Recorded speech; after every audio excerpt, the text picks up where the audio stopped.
Hello and welcome to Nerdarchy. For nerds, by nerds, I'm Nerdarchy Dave, and today I'm joined by this nerd. Nerdarchy Ted. How are you doing this fine and lovely evening, sir? I'm doing good.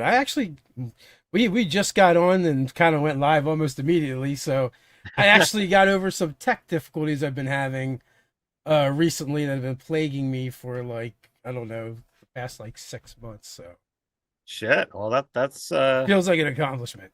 that's Feels good good. it's good to feel like you've overcome an obstacle or a hurdle.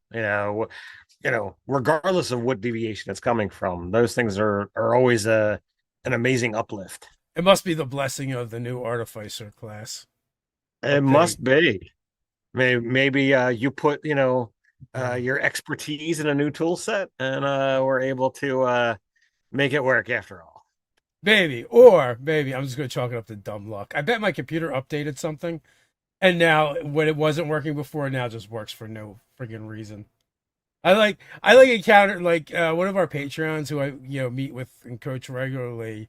I was like, hey, you're in IT, maybe you know about this thing, and it was fixed on its own. It just worked. Wow. Yeah. I'm like Jan, you're a genius. I don't know what you did, but it was amazing.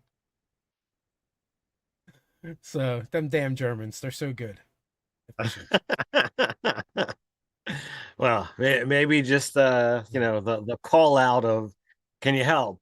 Yeah. is It, all it it, really needed. it intimidated my computer into compliance.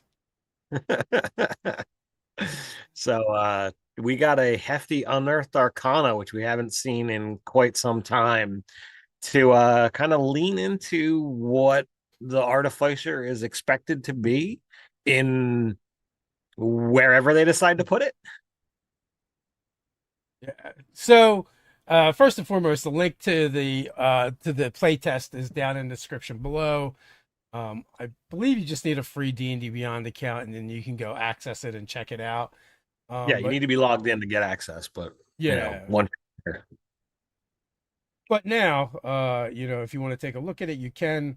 And I will say, like, it is a hefty Unearthed Arcana, It's but 14 pages, and there's definitely some revisions and some rethinks on the class, but at its core, it's still the artificer. You still get the same uh subclasses that you would expect to be there.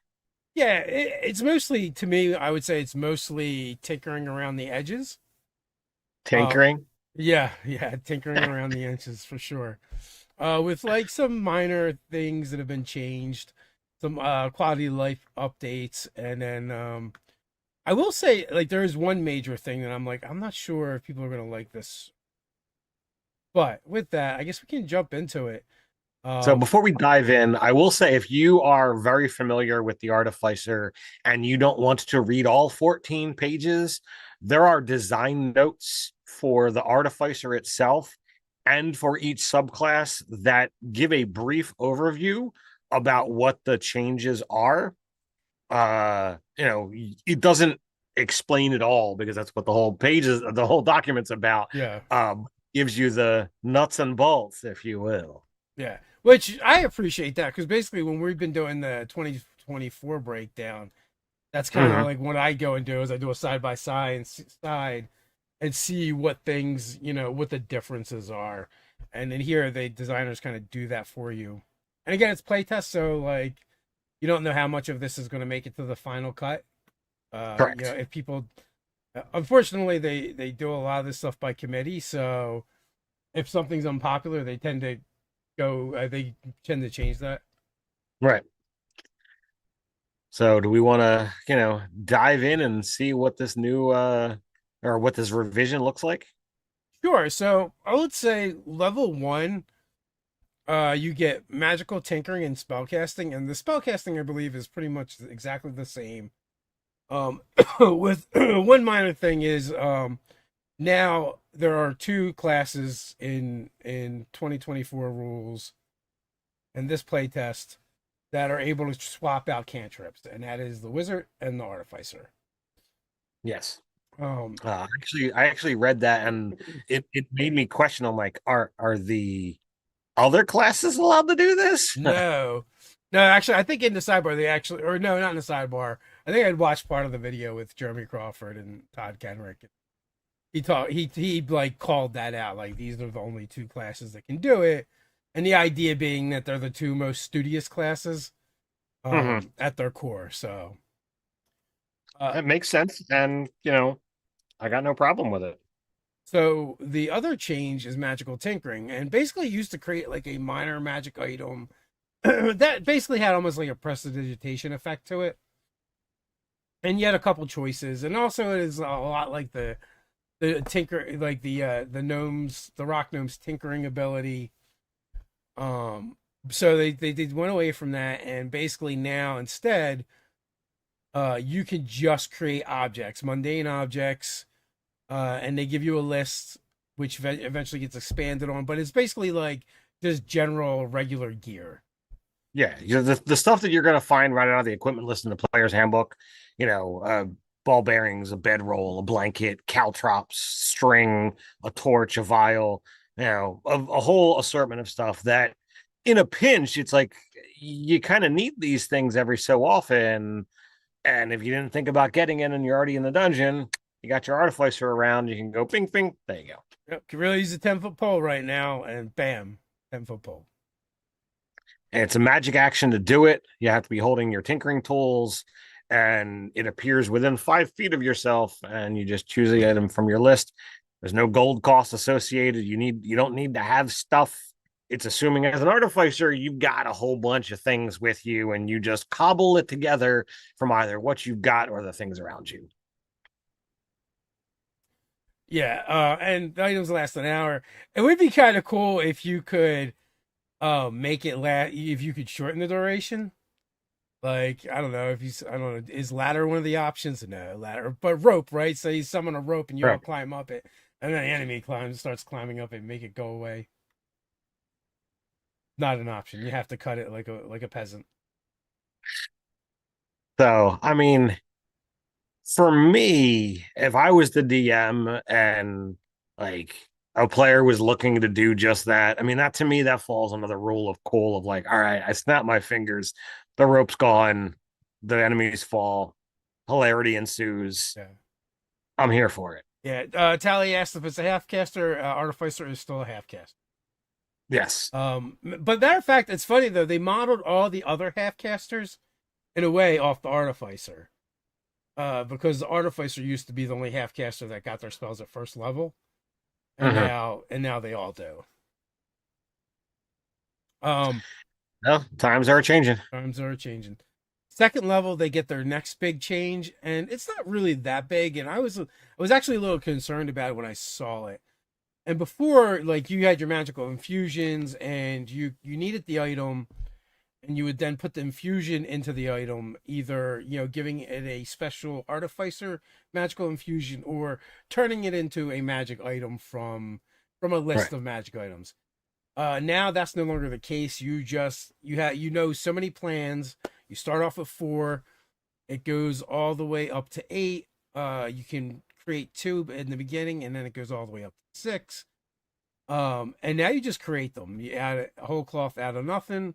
I have mixed feelings about this one. It's kind of cool that they can kind of just create them, but also like the traditional 3.5 artificer, that was their shtick, was like infusing items with magic. It wasn't creating magic items whole cloth. Even like temporary ones, it was like, oh, you know what, I turn this ring into something or whatever. So they're kind of changing the lore a little bit there. um Well, I mean, that kind of stuff is going to happen. Now, you could technically say, okay, well, yes, I'm creating a magic item, but at the same time, you could be like, all right, well, I'm adding a piece of something to your father's sword that you've been carrying around, and now it's a +1 weapon, functioning just like the infusions of, the original Artificer from 5th edition, while still staying within the mechanics of what's here. You don't need to be like, okay, well, I wave my tinker tools around and my smith's tools clankety clank, yeah. and from nowhere I now have a +1 longsword.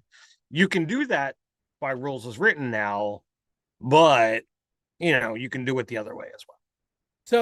So one of my big concerns about replicate magic item was there was actually a couple items that the artificer could create that didn't exist, and they weren't in the DMG. They were specific to the artificer, and I was like, well, I like some of those, like myself, my brother Ryan, and I know probably countless others have fully taken advantage of the fact that artificers have proficiency in firearms, and you know, even if you use a crossbow, just removing the load property with repeating shot was super nice. And it also made it a magic weapon and a +1 weapon, Right. so it was a double whammy. Um, and it was awesome when to have that. Well, they just turned those into magic items, so you're not really going to lose anything. It's not a big deal. My concern was for not. So there is a entire list based off of the artificer level, and it's way too long to go through everything, but you get access to different plans at different levels. It starts off at level 2. You get access to more plans at 6th level, more plans again at 10th level, and then even more at 14th level.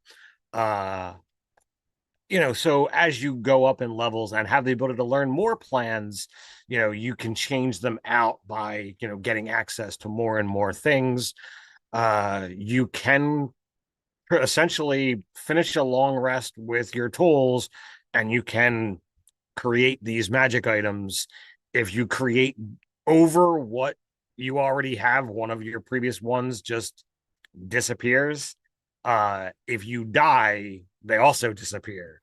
So be careful if you're traveling with an artificer in a very lethal game, because your magic items might disappear. If your artificer disappears, so do your magic item.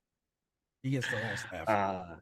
If you've created a bag of holding, and when you die, the magic item vanishes after 1d4 days.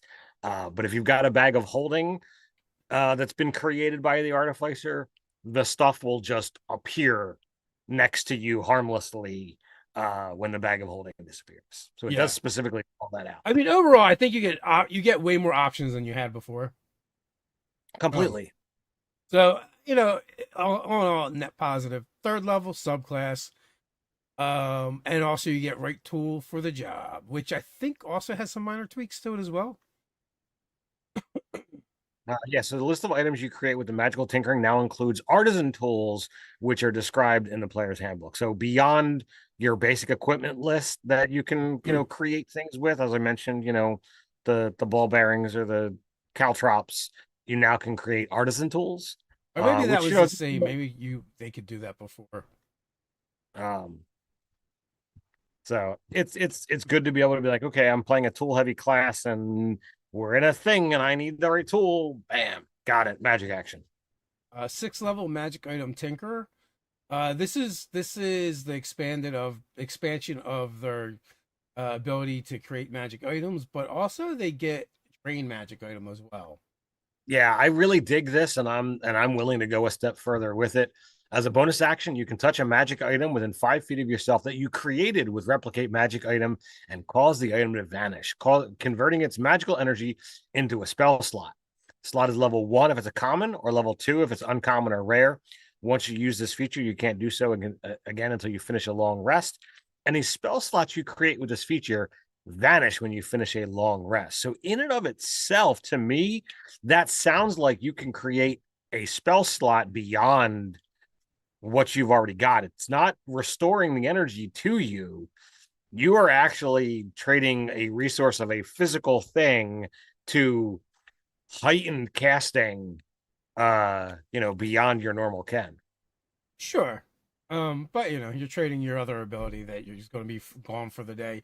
And also a level 2 slot for a rare item seems a hefty price anyway. So I don't think it's uncommon. Uncommon or rare for level 2.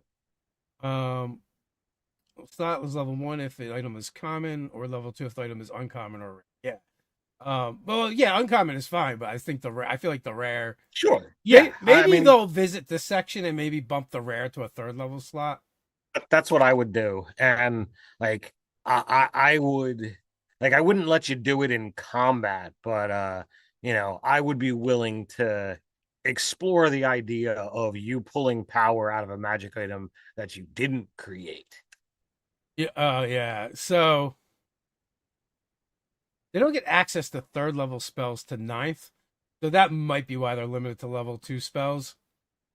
Um, Getting a level 3 slot. Now, personally, I wouldn't care because if you don't have any level 3 spells, all you can do is upcast one of your Upcast. Yep. a first or a second. So to me, that would be totally fine.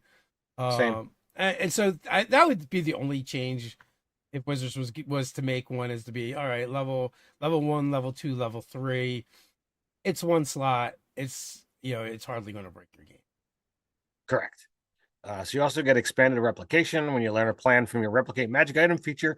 You can also now choose from the magic item plans on the 6th level table, which kind of already talked about. At this point in time, 6th level you get access to uncommon armor, weapon, or wand that isn't cursed, as well as a handful of other things. You don't get uncommon rings or wondrous items until 10th level. Uh, you don't really get access to rare things until you get up to 14th level. So What else we?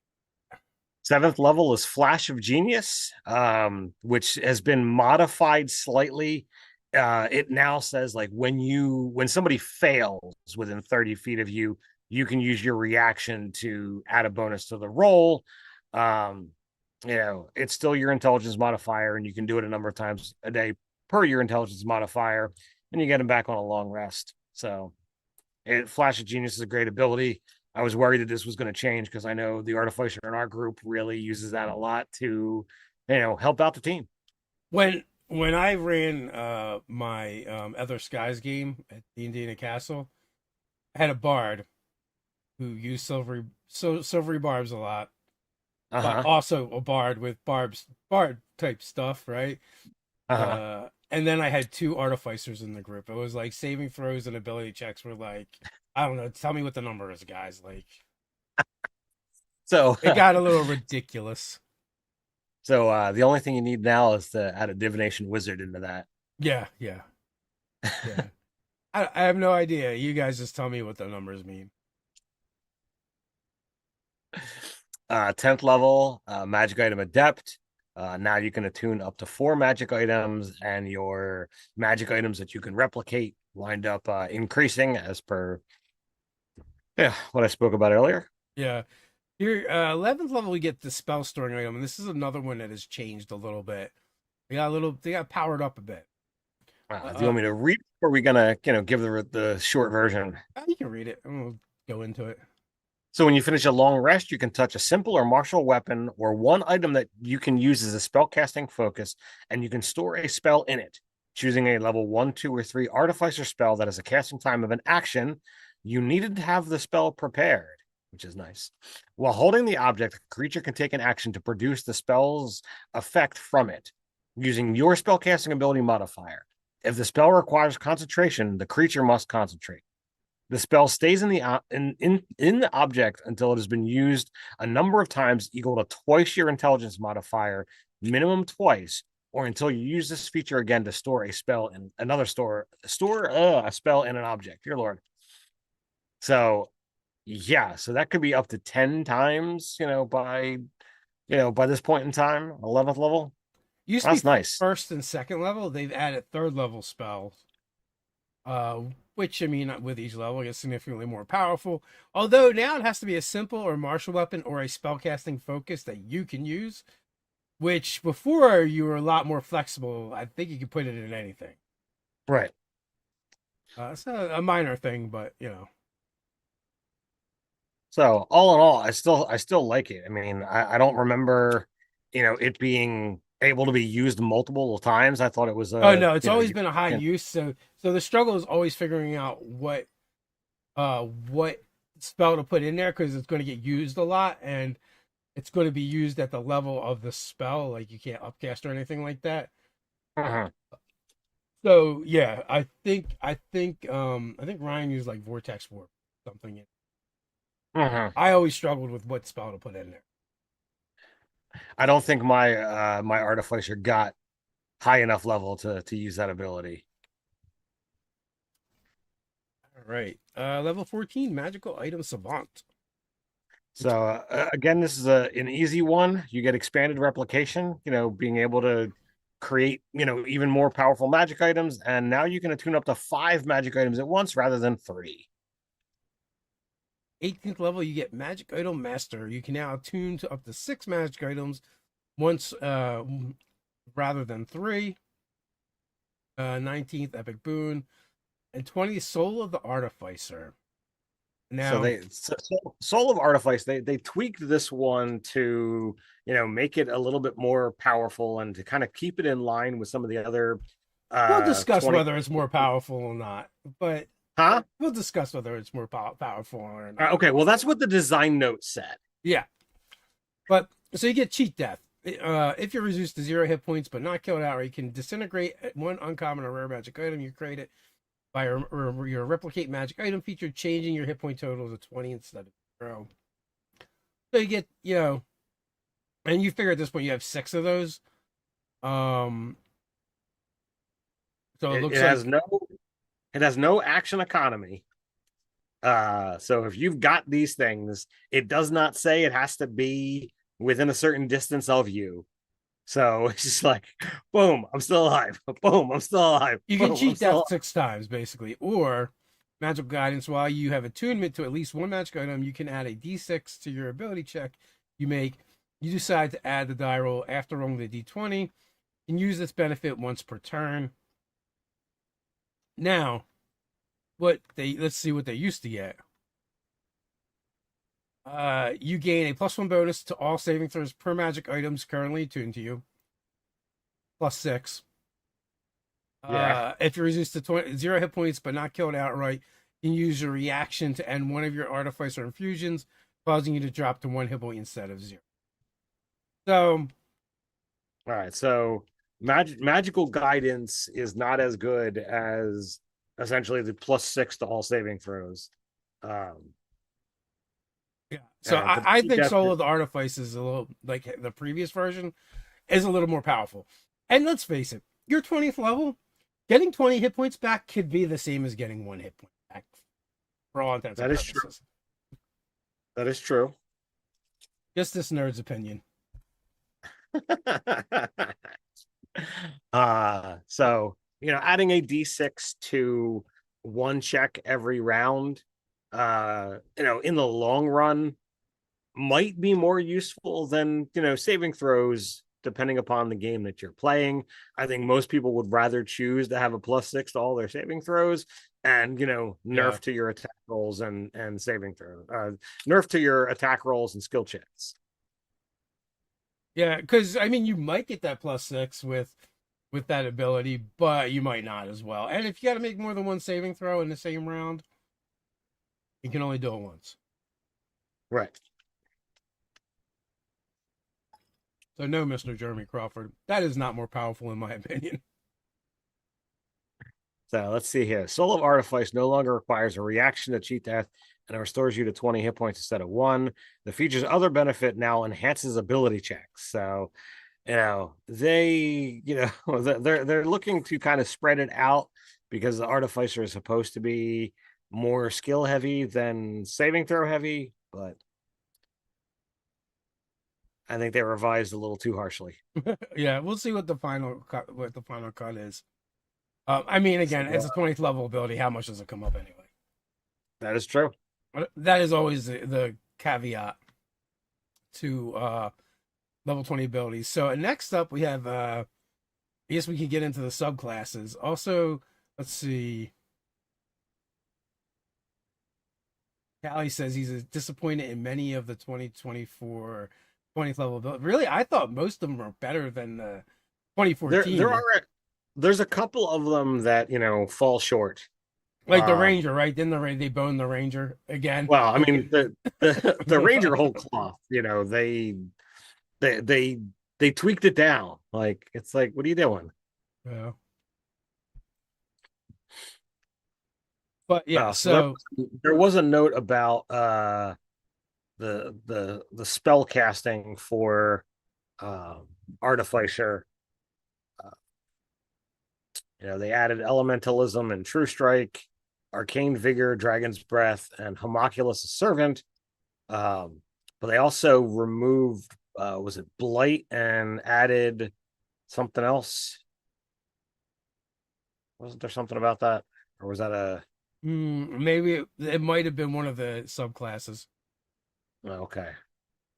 Um, it might have been on the alchemist, maybe. Oh, Yep. yeah, yeah.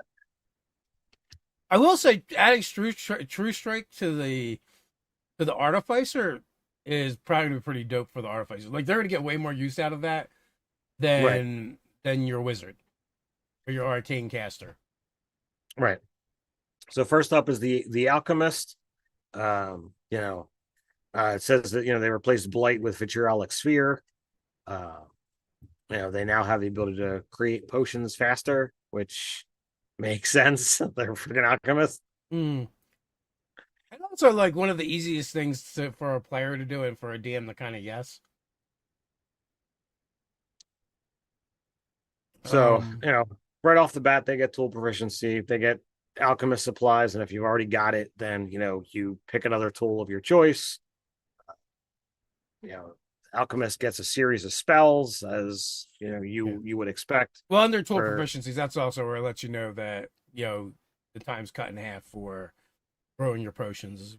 right, they get healing word, ray of sickness, flaming sphere, melts acid arrow, gaseous form, mass healing word, death ward, vitriolic sphere, cloud kill, and raise dead.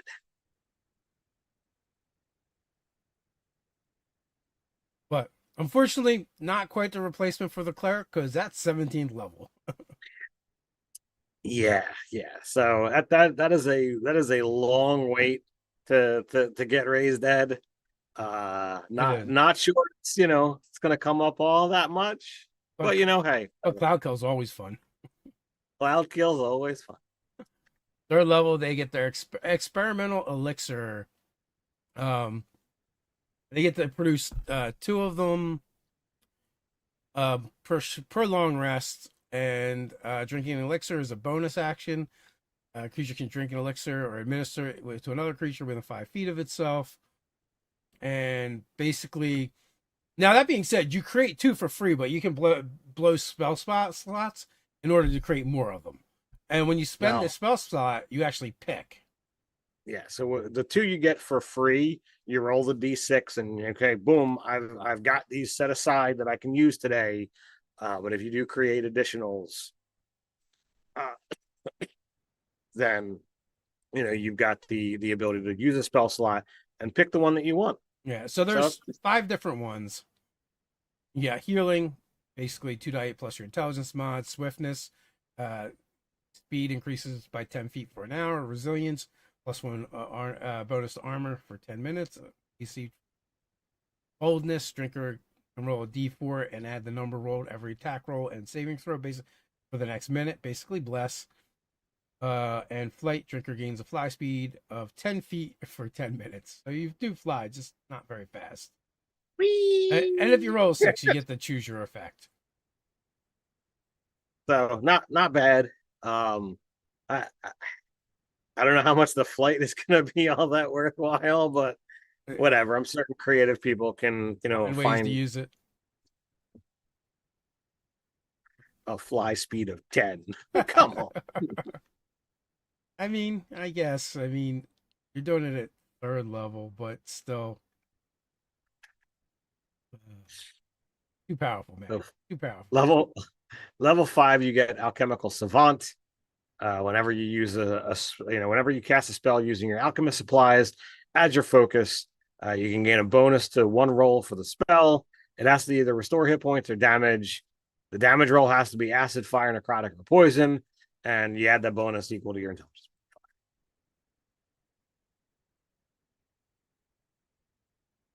Sorry, I was distracted by the chat. So someone brought up the fact that they changed the homunculus servant from an infusion to a spell. Yeah, and as I believe as an artificer, you can get that spell.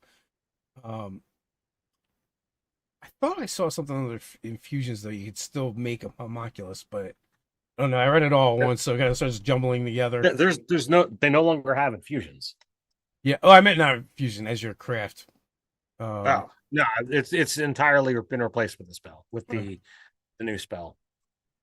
So you can always have a homunculus then, I guess. Level 9 restorative regents, which really bumps up your elixirs. You get two options: fortify. Whenever a creature drinks an elixir you created with the experimental elixir feature, the creature gains temporary hit points equal to your intelligence modifier plus the artificer level. So that's not bad. At this point, you've got +4, +5.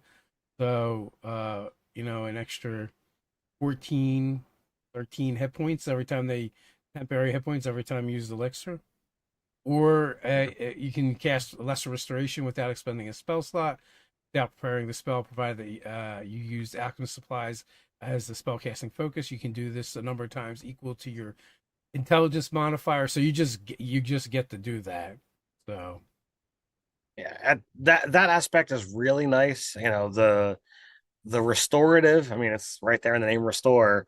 Aspect of you know being an alchemist makes a lot of sense here. You'd be like, oh yeah, I can fix that.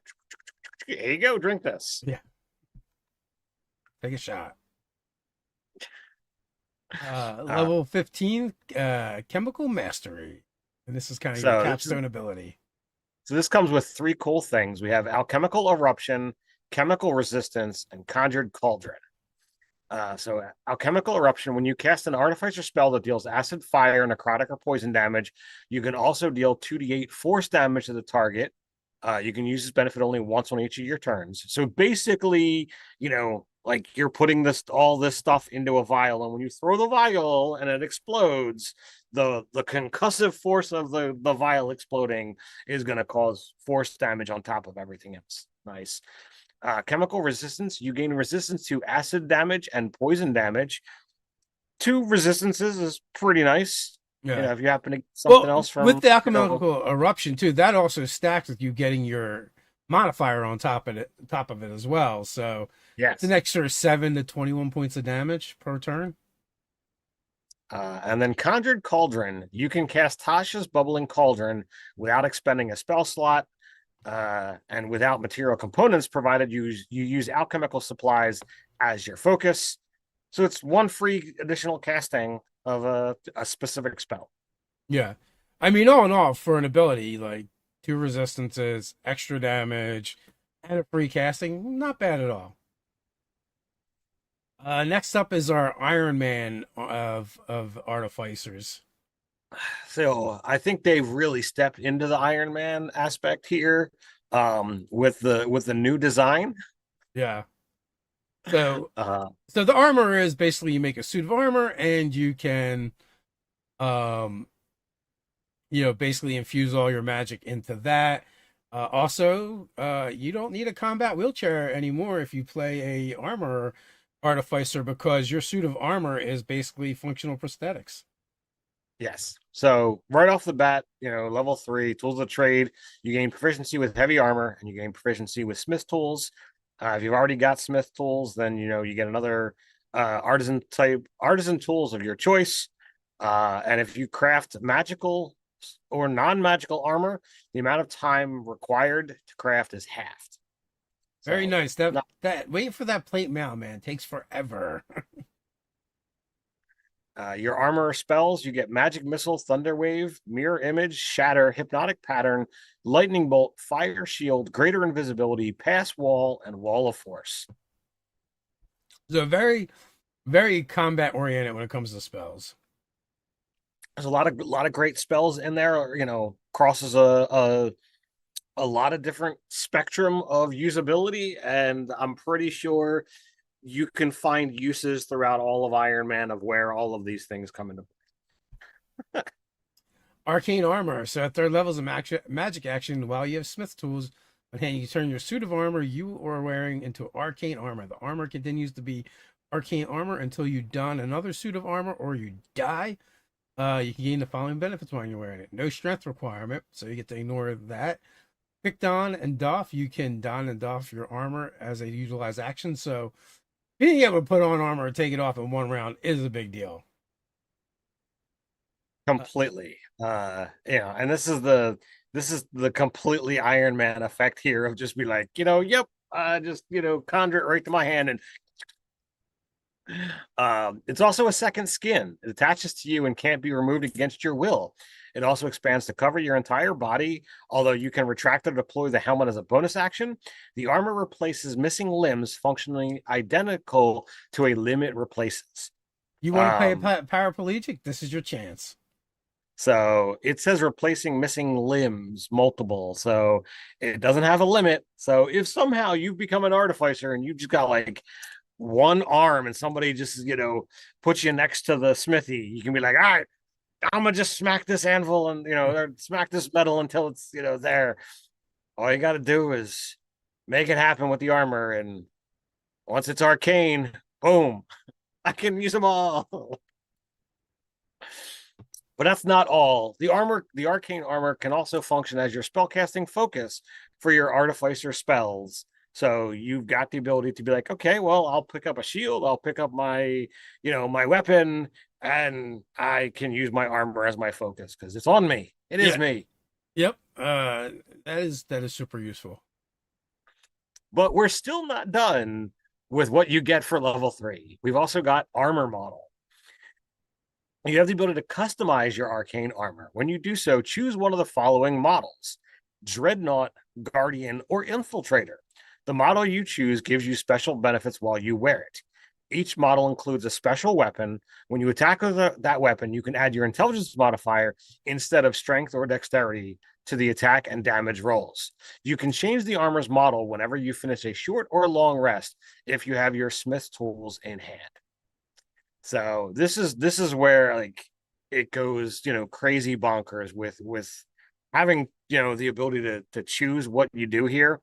And I always like the new shiny, and the new shiny is the Dreadnought. You design your armor to become a towering juggernaut in battle. It has the following features: Armor Flail. An iron ball on a chain appears on one of your armor's gauntlets and has the following traits. The weapon category is a simple melee. Damage on a hit is 1d10 bludgeoning plus the ability modifier used for the attack roll, and it has the reach property. Giant Stature. As a bonus action, you transform and enlarge your armor for 1 minute.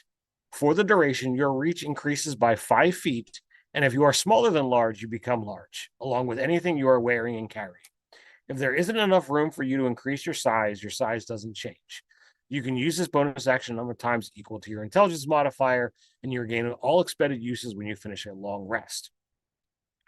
Wrecking Ball. If you hit a creature that is at least one size smaller than you with the flail, you can push the creature up to 10 feet straight away from you, or pull the creature 10 feet towards you. There's so much fun that's just right in there, and that is just one aspect of what you can do with your armor. Let's not forget, I'm pretty sure Enlarge is on the regular Artificer's spell list. So after you go large, you can then go huge. All right. Enlarge is second, right? Yep. Second level spell. Enlarge, reduce. It is concentration. I mean, will it do much for you? No, it'll give you an extra die for the damage, but you'll look cool. So the next option is Guardian. You design your armor to be in the front line of conflict. It has the following features: Thunder Gauntlets. Each of your armor's gauntlets has the following traits: weapon category simple melee, damage on a hit 1d8 thunder plus the ability modifier used for the attack roll.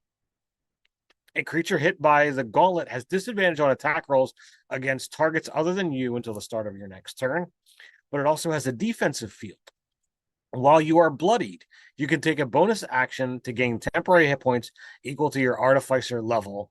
You lose these temporary hit points if you doff the armor.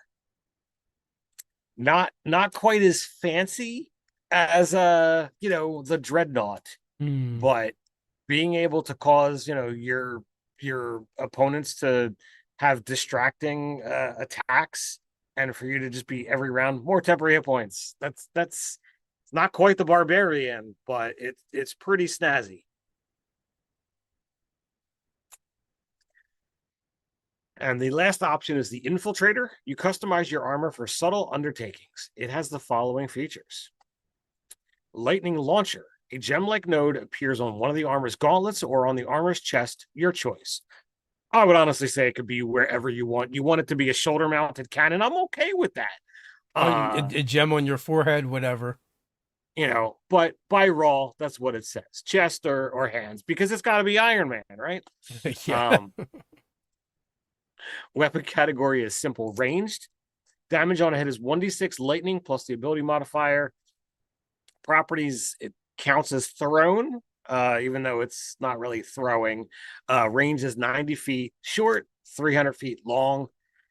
The lightning jolt, once on each of your turns, when you hit a creature with your lightning launcher, you can deal an extra 1d6 lightning damage to that target. So technically, you're doing 2d6 damage. Powered steps, your speed increases by 5 feet, and it has a dampening field. You have advantage on dexterity stealth checks. If an armor normally imposes disadvantage on such checks, the advantage and disadvantage cancel each other out as normal. So you can have your stealth plate now. So you can have your stealth plate mail, meaning it's regular, stealth as opposed to disadvantage. Yeah. Unless Level 5. unless you make it out of mithril, maybe? I mean, sure, that could definitely work if your DM allows for that from I don't know whether 5th edition mithril does that or whether that's just like an old rule.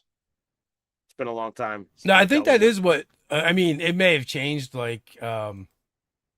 but in 2014 rules, I think it was the mithril that removed the disadvantage on stealth checks.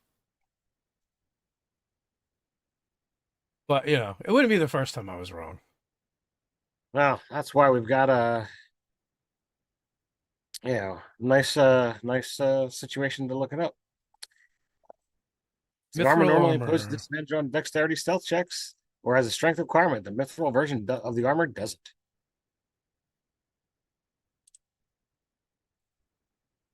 And that's right out of the 2024 free rules. Yep. And then I guess the question is, when you arcane armor. Okay, it doesn't say it has to be regular armor. It just says a suit of armor you're wearing. Yeah. So, boom. You can have stealth plate. Yep. So level 5 is extra attack. Level 9, armor replication. You learn additional plans for your replicate magic item feature, and it must be in the armor category. If you replace that plan, you must replace it with another armor plan. In addition, you can create an additional item with that feature, and the item must also be in the armor category. So you're getting extra stuff. Very nice. And then 15, perfected armor. So this is your capstone ability. And basically all the different types get a little something extra. Dreadnought. They all get a little bit of a boost. Yeah. Dreadnought, the damage increases to 2d6.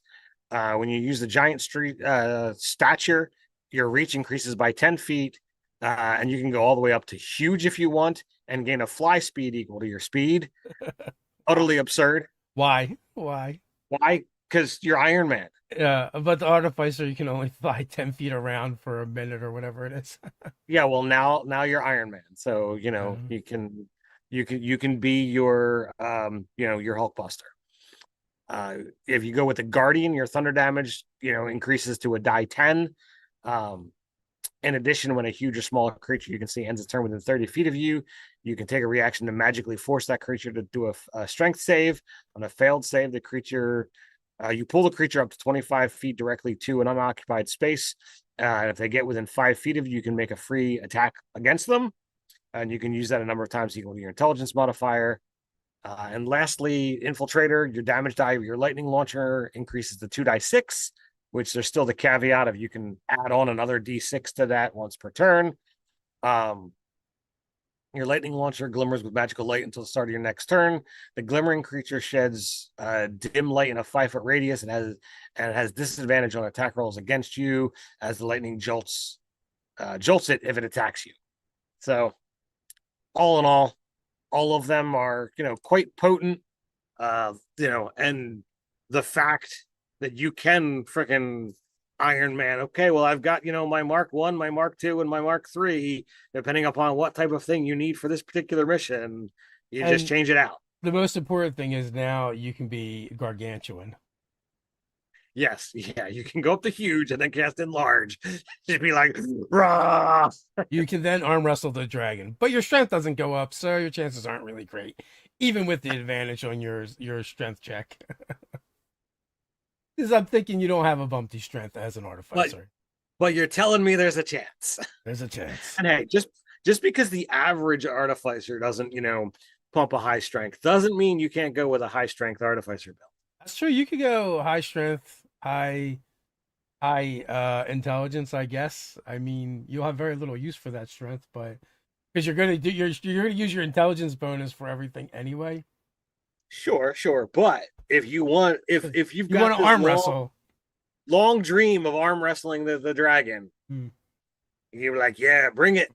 or I think more likely you're just going to get a giant strength as an artificer. Well, there's also the chance of that, and with 6 magical items that you can attune to. Well, a chance at that point, it's probably one of your replicate magic items by that level. Nah, I think that's, like if you want the good ones, it's certainly higher than rare. Well, that's true, but it does increase your chances. It does increase your. I mean, going from like a 0 or a penalty to a bonus and have an advantage. And if you want to arm wrestle, giants and dragons, you're going to want a proficiency in athletics. So, all right. So rare will get you the belt of hill giant strength, which will get you to a 21. If you really want to win that contest, then you need the belt of storm giant strength. That's legendary. Well, let's see. A +5. +5 is not bad with proficiency mod because the dragon's not going to get proficiency. That's true. It kind of puts you on equal footing. And if you depending upon the dragon. Depending on the dragon. Well, I'm going. What's a 30 going to give? Is that +10? 10. Yeah. Well, if you have a +5, and then you have another 5 or 6 for proficiency bonus, you guys are tied. And then you have advantage because you got enlarged. We're tackling the really important questions here on Nerdarchy. Just spent like 15 minutes on how to arm wrestle a dragon as an artificer.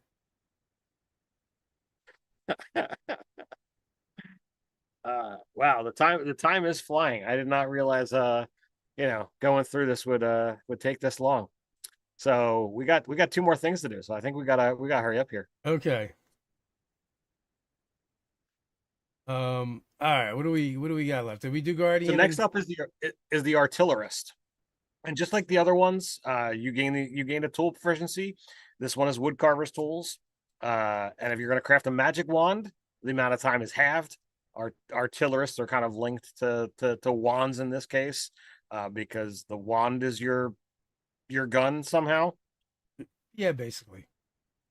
They're going to get shield, thunderwave, scorching ray, shatter, fireball, wind wall, ice storm, wall of fire, cone of cold, and wall of force. Eldritch Cannon. This is basically the same. It's very similar to how it was in the previous version. You get to either well, actually, I guess you only make it into the little turret to begin with that moves around, and it can do a flame. So, it can be a flamethrower, a force ballista, or a protector. So it used to work. You would pick one, and that is what you had. Now the Eldritch Cannon can do all of those things. So it can choose to do a flamethrower this round, a force ballista next round, and a protector the following. Whereas before, when you would create one, you would pick what effect that particular one was. Yeah, now it changes from round to round. And also, I thought the handheld gun could have those options as well, which is a later option. But so Flamethrower is basically like Burning Hands. It does a cone of 2d8 damage, dexterity save, and things that are basically not attended to that are flammable will burn.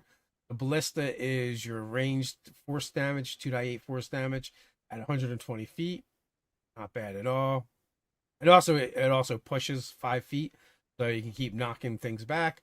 And the Protector gives die plus intelligence modifier, temporary hit points to each creature of your choice within 10 feet of it, so it can bolster your allies. Level 5, you're going to get an arcane firearm. When you finish a long rest, as long as you got your woodcarver's tools in your hand, you can turn a rod, staff, or wand into a firearm. The firearm is your spellcasting focus. When you cast an artificer spell through the firearm, you roll 1d8, and you gain a bonus to the spell's damage rolls equal to the number rolled. It's not bad. Extra boost, more damage. Better than a sharp stick in the eye. Level 9, explosive cannon. So you get a couple bonuses to your arcane cannons.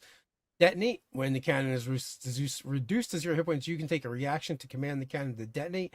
You are within 60 feet of it. Doing so destroys the cannon and forces each creature within 20 feet of it make a dexterity saving throw against your spell save DC, taking 3d10 force damage. On a failed save and half as much damage on a successful one. It's destroyed whether you choose to do this or not because it hits 0 hit points. And firepower, the cannon's damage roll increases by die 8. So it's nice that you've got the capacity to be like, okay, well, I'm going to send it over there to to shoot stuff, and then when it blows up, it's going to cause some extra damage. It's nice. Hopefully, you don't have to use that often, because you only get so many cannons per day. But hey, it's nice. Well, you can burn your spell slots to make more. That is true. 15th level, their capstone ability is called Fortified Position. You're a master at forming well-defended emplacements using your Eldritch Cannon. You gain the following benefits. Double firepower. You can now have 2 cannons. It takes the same magic action, but it still takes more than 1 spell slot. You can activate both of them with the same bonus action, ordering them to use the same activation option or different ones, but you can't create a third one while you have 2 because it says so. And then the Shimmering Field Protection, you and your allies have half cover while within 10 feet of your Eldritch Cannon. Pretty nice. So, it means you might not want to detonate it though. but yeah. But half cover is not a bad deal at all. Especially but if you got 2 of them. Yeah. And if you space them out, protectively, like, okay, I'm going to put 1 up by the front to help the tank, and then I'm going to put, 1 in the back to help out the spellcasters. It all works. And you can detonate the one up front by the tank. That's fine. The tank will be fine. Next it's up, 3-10. Yeah, it's no big deal. Next up is Battlesmith. So this one here, didn't get a huge amount in the excuse me, in the changes. Realistically, they just have the ability to now create ordinary and magic weapons faster. And the Steel Defenders had its hit points and force empowered rend adjusted. So it's not a whole lot in the design notes, but you get proficiency with Smith's tools. Your Battlesmith spells are Heroism Shield, Shining Smite, Warding Bond, Aura of Vitality, Conjure Barrage, Aura of Purity, Fire Shield, Banishing Smite, Mass Cure Wounds.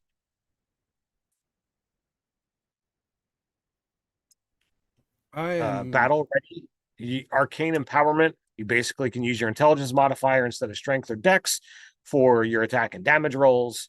You gain proficiency with martial weapons. But still, you have to be using a magic weapon. Yes. But you're an artificer. Yeah, you make them. I got a magic weapon. Yeah. I can be like, boom, I got a magic weapon. How are you? Yeah. So one of the things I wanted to check. So the Steel Defender is one of the places where it made some changes. So basically, I don't see a difference in the hit points. It's 5 + 5 times your artificer level. Was it just 5 times your artificer level before? Before it Uh, was 2 plus your intelligence modifier plus 5 times your artificer level. okay, so it looks like it's gone down. We don't get the intelligence modifier anymore. But the force powered rend um now is adding your intelligence modifier to damage, which I don't think it had that before. No, it was a die 8 plus your proficiency bonus force damage. Before, and now it's a die 8 plus 2 plus your intelligence modifier. So I would say on the bottom end, it's going up, and the upper end is probably about the same. So the medium damage is going up. Right. So I mean, all in all, it would have been, it's like if you say like if you cap out at 20, it's a die 8 plus 7, whereas before it would have been a die 8 plus 6. So Mhm. it's still a win-win. Um, Yeah. So really, like you said, this one has probably seen the least amount of changes. At level 5, you get your extra attack. Arcane Jolt is at level 9, and basically destructive energy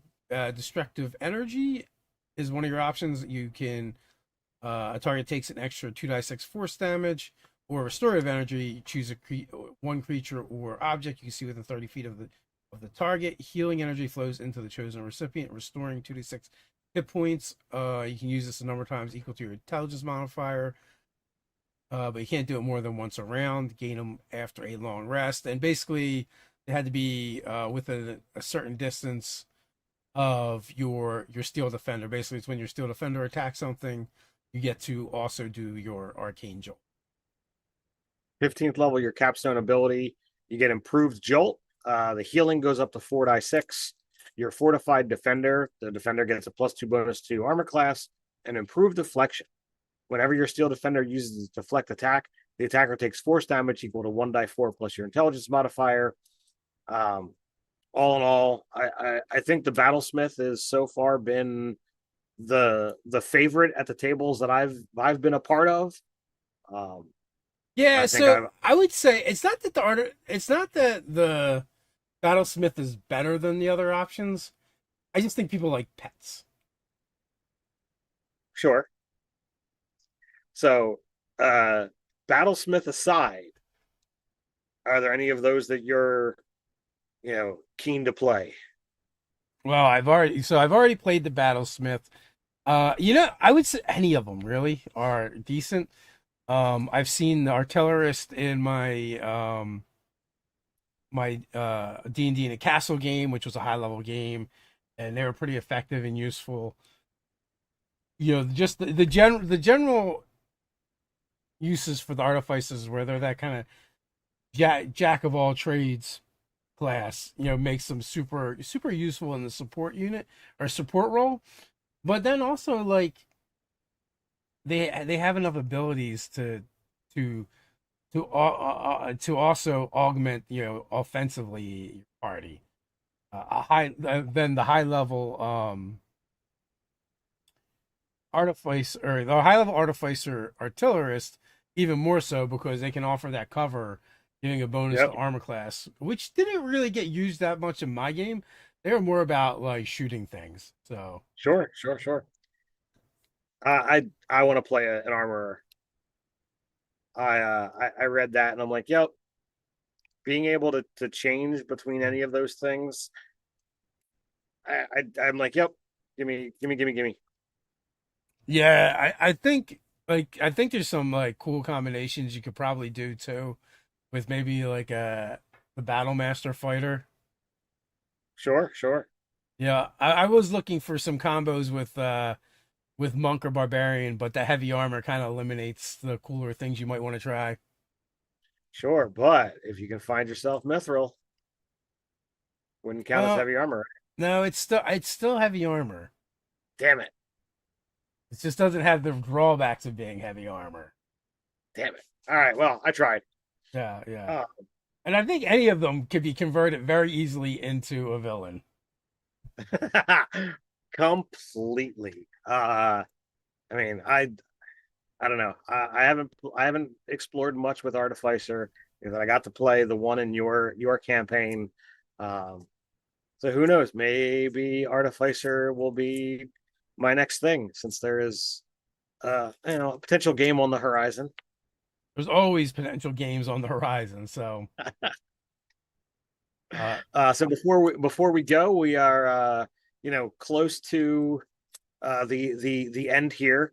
I apologize that we didn't play some Zoo Mafia last week. We had some health concerns that had to be addressed. Since tomorrow night is Christmas Eve, I think there'll be some people expecting a man dressed in red to invade their home. So we will not be back tomorrow. we'll be defending our homes So from this infiltration of these burglars. so stay tuned as to whether or not we'll be back for New Year's Eve. Well, I think Uh, everyone yes New Year's Eve. So, okay, but you're the all right. GM. So I don't think I got anything going on, but we'll stay tuned for that. But Dave and I should be back next Monday for some more diving into the player's handbook. We got I think another couple classes to do. And also, I guess, being, a couple of days before the Christmas holiday, but we know many other people celebrate other holidays as well. So happy holidays. Happy holidays to everyone that's out there, regardless of what you celebrate. Or if you don't celebrate, well, then just take in the well wishes that we are offering as we close in on the end of this particular year. It's always a good thing. So until next time, stay nerdy. Stay nerdy.